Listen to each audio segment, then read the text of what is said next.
The first WrestleMania set the stage for everything that was to follow. All the way around the world. Now you know what it's all about, brother. Celebrities were out in full force, showing that this was the place to be.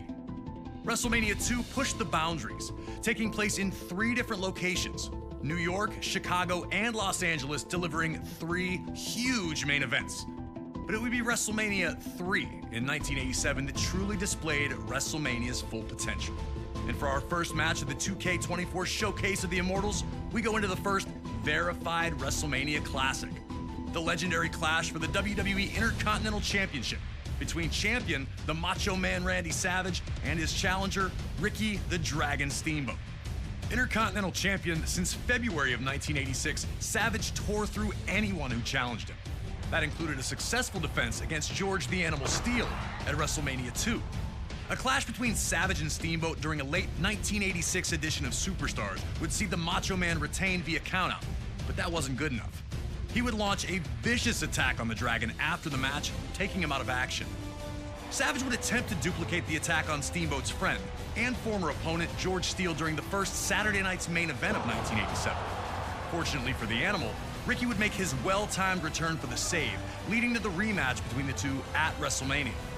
What transpired between the two combatants can only be described as art. A fast-paced, high-action classic unfolded in front of 90,000 plus in attendance, with both men coming so very close to victory on a number of occasions.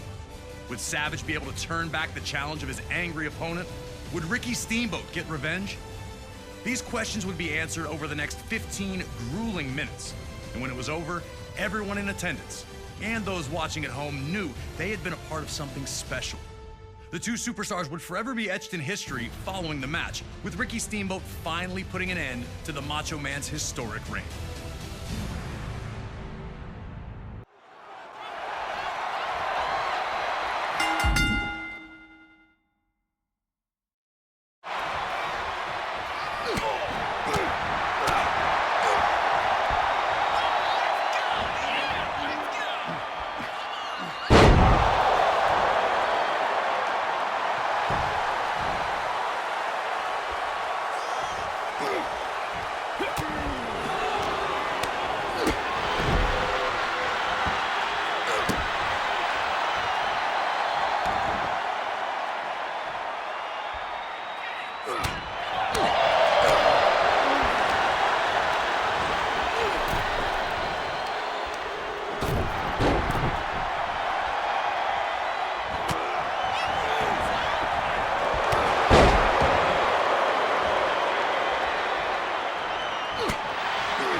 It was all action from the moment the bell rang, and these two didn't give each other a second to rest.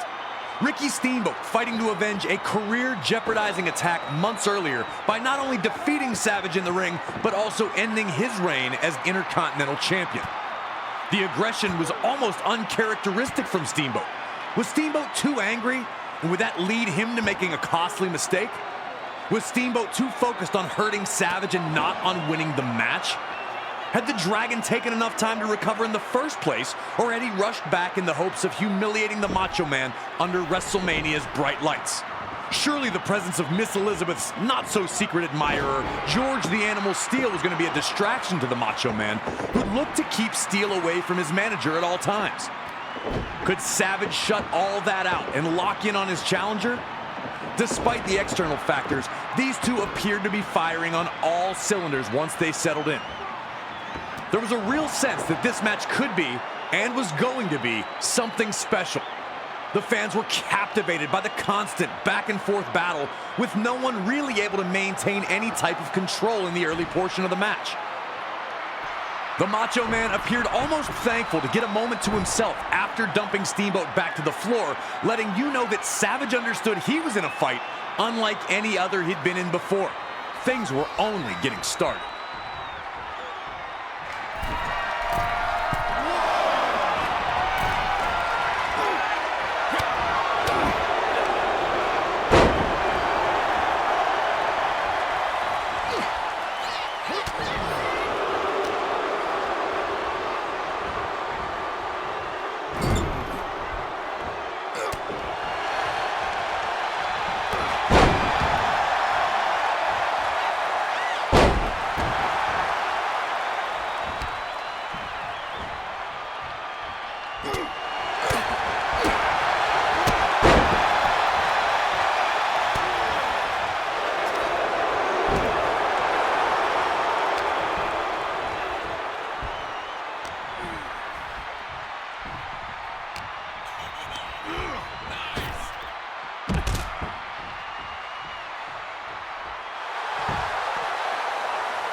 The Macho Man was trying everything, and that included fighting dirty, but Steamboat continued to have an answer at every turn. Steamboat's counter-wrestling had smothered Savage's offense, and the building frustration was obvious on the face of the Macho Man. In a match this closely contested, one small mistake can be a game-changer, and Savage's frustration led to him making a big one, charging at Steamboat only to be backdropped to the floor. Steamboat finally had a huge opportunity to pour on the pressure and put Savage away.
Once the referee went down, there was a real sense of panic. Savage quickly hits his flying elbow, but obviously there was no official to count. The Dragon was grounded for now, but there was no way Savage had already put his fire out. After all the two had gone through, how was it going to end?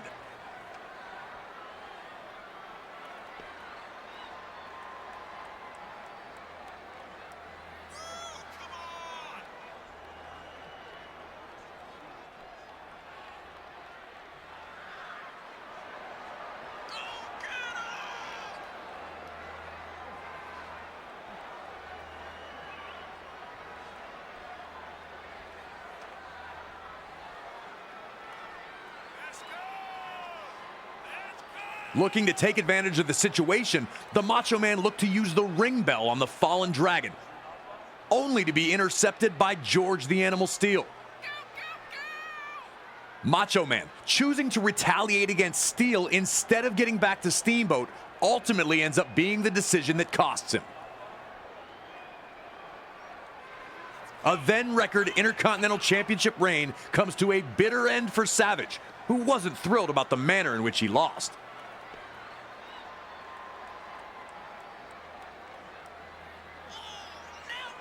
And Steamboat's counter wrestling remains the key to this match, once again getting him out of trouble and earning him the victory.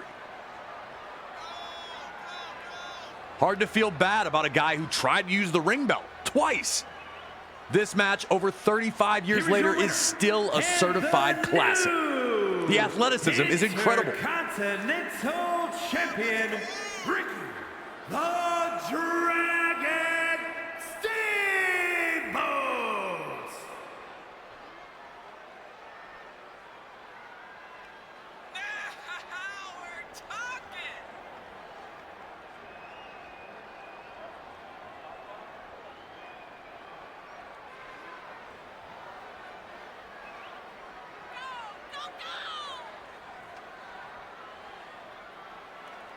Long tortured by Randy Savage, both the Dragon and the Animal's elation is easy to see as they're carted back to the locker room.